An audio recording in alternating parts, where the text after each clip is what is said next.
Hello बच्चों, welcome to my YouTube channel. मेरा नाम है कुंदर और हम कर रहे थे क्लास 10th का चैप्टर नंबर 5, वो भी मैथ सब्जेक्ट का, जिसकी एक्सरसाइज 5.2 चल रही थी एंड हमने 7 तक क्वेश्चन इसके पूरे कंप्लीट कर चुके थे एंड इस वीडियो में हम देखेंगे क्वेश्चन नंबर 8। तो चलिए क्वेश्चन नंबर 8 को करते हैं हम। क्वेश्चन नंबर 8 ने क्या कहा है, an AP consist of 50 terms. क्या है, एक एपी में कितनी टर्म्स हैं टोटल? 50। तो हम उसको क्या मान लेते हैं, एन। तो n इक्वल 50 हो गया। Okay, of which third term is 12, जिसमें थर्ड टर्म कितनी है? थर्ड टर्म कितनी है? 12, मतलब a3 12 है। हम a3 से क्या कर सकते हैं, a प्लस 2d लिख सकते हैं, इसे इक्वल 12। हम इसे इक्वेशन नंबर 1 मान लेते हैं। चलो, हमारे पास एक इक्वेशन तो आ गई। आगे बोला and the last term is 106। Last term को हम क्या बोलते हैं, an। तो an इक्वल कितना है, 106। ठीक है, तो a का a लिख देते हैं। n की वैल्यू कितनी है, 50। तो a 50 हो गया ना, ये इक्वल कितना हो जाएगा, 106। एंड a 50 को ओपन करेंगे कितना आएगा, a प्लस 49d इक्वल 106। ये आ गया हमारे पास सेकंड इक्वेशन। ओके, चलिए क्या फाइंड करना है, फाइंड द 29th टर्म निकाल दे, कोई दिक्कत नहीं है। तो पहले हम क्या करते हैं बच्चों, हमने जो इक्वेशंस बनाई है उससे हम क्या निकाल लेंगे, a और d निकाल लेंगे। ठीक है, तो इस सोल्व करते हैं इसे। क्वेश्चन नंबर 7 में भी हमने इक्वेशन सोल्व करी थी, बिल्कुल सेम प्रोसेस है, इसमें भी वही प्रोसेस हम अपनाएंगे। तो चलिए क्या करना है, इन दोनों इक्वेशन को सब्ट्रैक्ट करना है। तो कर देते हैं, equation second minus equation first, इसमें से इसको सब्ट्रैक्ट कर देंगे। a प्लस 49d इक्वल 106, इसमें से माइनस होगी a प्लस 2d इक्वल 12। ठीक है, देखिए जब हम एक इक्वेशन में दूसरी इक्वेशन को माइनस करते हैं तो जो दूसरी इक्वेशन होती है उसके साइन क्या हो जाते हैं, चेंज। अगर आपने अब चैप्टर नंबर 3 करा है तो उसमें आपने एलिमिनेशन मेथड किया होगा, तो उसमें हम क्या करते थे, सब्ट्रैक्ट करते थे ना इक्वेशन को। जब भी दो इक्वेशन को सब्ट्रैक्ट करते हैं तो दूसरी इक्वेशन का जो साइन होता है वो चेंज हो जाता है। तो ये प्लस का a क्या हो जाएगा, माइनस का a। ये प्लस के 2d क्या हो जाएंगे, माइनस के 2d। ये प्लस के 12 क्या हो जाएंगे, माइनस के 12। तो प्लस का a प्लस माइनस का a कट गया, ये एलिमिनेट हो गया, खत्म। 49 में से 2 गया, कितना बचा, 47d। 106 में से 12 माइनस करेंगे कितना आएगा, 94।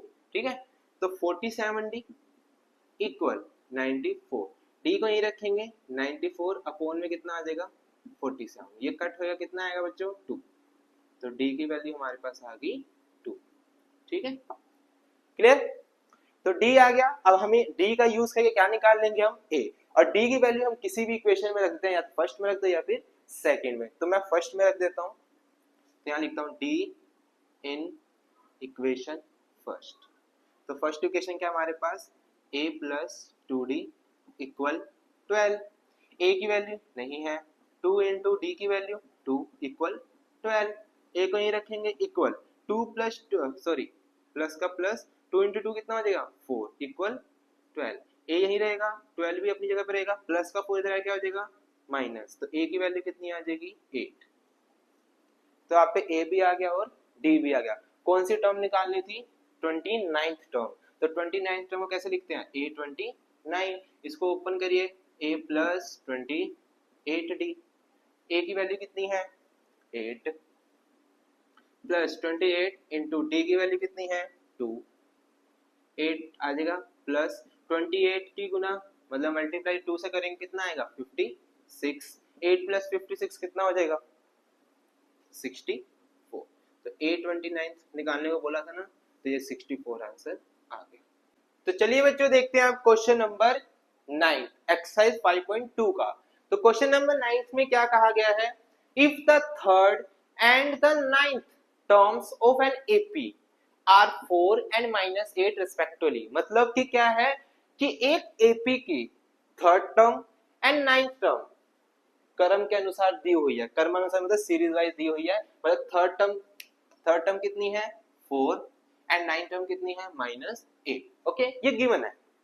Which term of this AP is 0। तो कौन सी टर्म 0 होगी, अब हमें पता नहीं वो कौन सी टर्म 0 होगी। तो उस कौन सी टर्म को हम क्या मान लेते हैं an इक्वल क्या मान लेंगे 0 एंड वहां से वैल्यू निकल जाएगी। ओके, तो पहले हमें जो गिवन है उससे हम क्या निकाल लेते हैं a और d।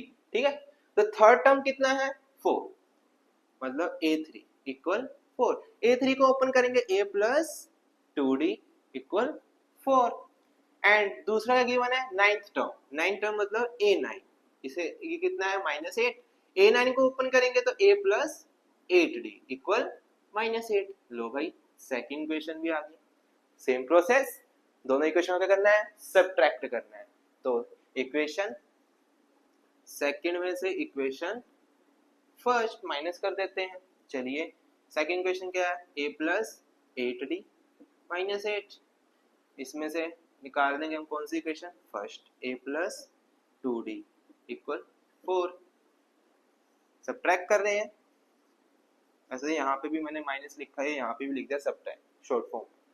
तो हमें दूसरी इक्वेशन सबट्रैक्ट करें तो उस इक्वेशन का साइन क्या करेंगे चेंज, प्लस का a माइनस का a प्लस का 2d माइनस का 2d प्लस के 4 माइनस के 4। ठीक है, चलिए प्लस का a माइनस का कट गया, 8 में से 2 गए 6 माइनस 8 माइनस 4 कितना हो जाएगा माइनस के 12। ओके, d को ये रखेंगे।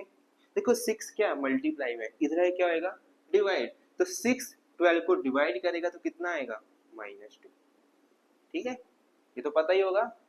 तो d की वैल्यू आ गई कितनी -2 एंड अब d की वैल्यू हम पुट कर देंगे इक्वेशन नंबर 1 या सेकंड। ये इक्वेशन नंबर 1 है और ये है सेकंड। चलो 1 में पुट कर देते हैं, किसी में भी रख लो कोई दिक्कत नहीं है।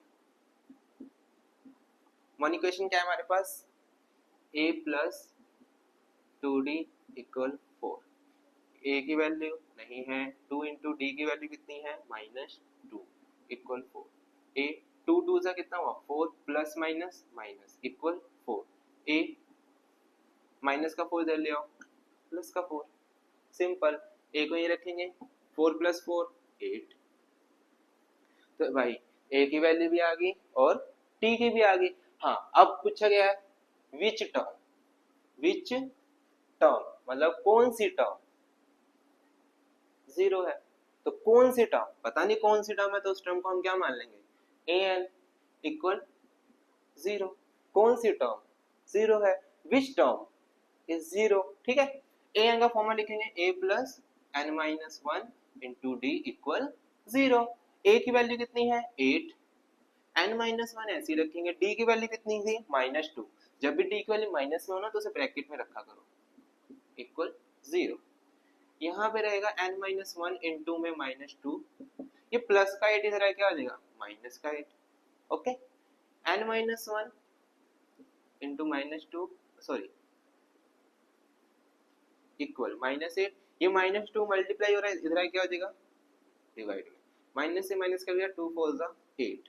तो n minus 1 equal 4, n equal 4 minus के 1 से आगे प्लस के 1, तो n की वैल्यू कितनी आ गई 5, मतलब कौन सी टर्म 5। तो पता चल गई ना, मतलब पांचवी टर्म क्या है हमारी 0 है। ठीक है बच्चों, आई होप आपको वीडियो पसंद आई हो एंड मेरे कराए हुए क्वेश्चन आपको समझ आए हो। अगर वीडियो अच्छी लगी हो तो बच्चों लाइक करें एंड शेयर करें। ठीक है, जब तक के लिए अब इससे नेक्स्ट वीडियो में हम क्या करेंगे क्वेश्चन नंबर 10 करेंगे। जब तक के लिए बच्चों हर हर महादेव, टेक केयर।